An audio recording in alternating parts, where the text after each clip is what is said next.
hour, 60 minutes, 60 moments, 60 chances, 60 opportunities for 60 choices.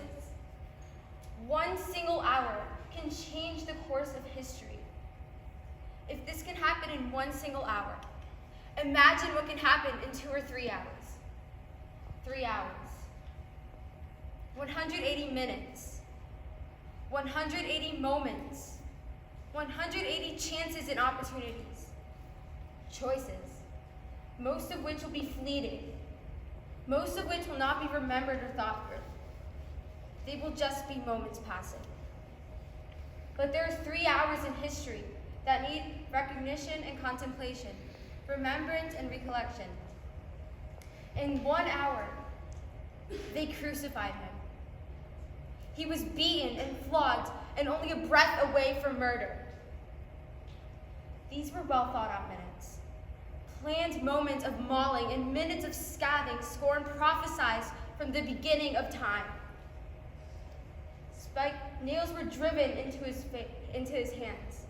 The hands that fed thousands, and the hands that healed the dying, the hands that created the universe, and the sand and the stars and the seas were now pierced with hatred.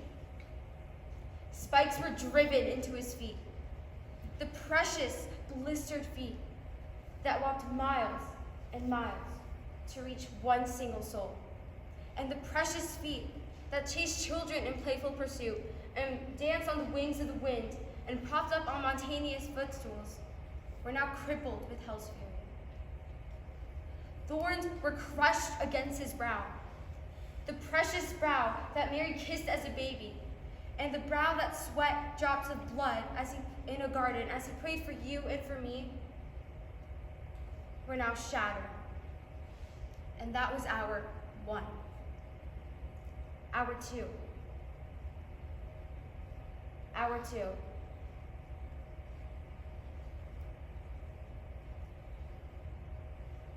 Sorry. Hour 2.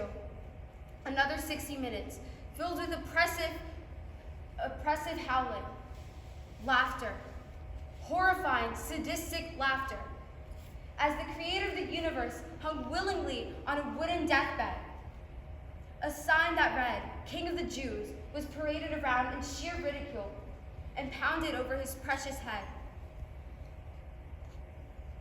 His hands and feet were now throbbing, were now numb from the shock and pain, and his head throbbing, aching, screaming. "My God, why have you left me?" he said.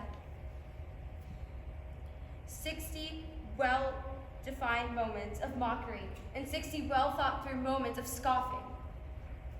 And that was hour 2. Hour 3, the final 60 minutes. The final 60 moments of life and breath as we know it to be were to be over. The crowds were quiet. Ever so faintly from the cross, his voice was heard. "I am thirsty." The King of Kings, the God and Savior and Maker of the universe with wisdom beyond comprehension, was thirsty. Using a hyssop branch that his holy fingers had made, they gave him vinegar to drink. A criminal who hung beside Jesus whimpered, "Remember me." And our suffering Savior, fighting for breath, gently smiled and said, "Today you will be with me in paradise." In a single second, the skies became a nightmarish black. It seemed as though thunder roared across the heavens. The veil in the temple ripped in two. "It is finished," he said. His final hour had come and gone, or so it seemed. And then silence, deafening, screaming silence. 3 hours, 180 minutes, 180 choices, 180 moments that now call us to choose where we spend eternity. So much can happen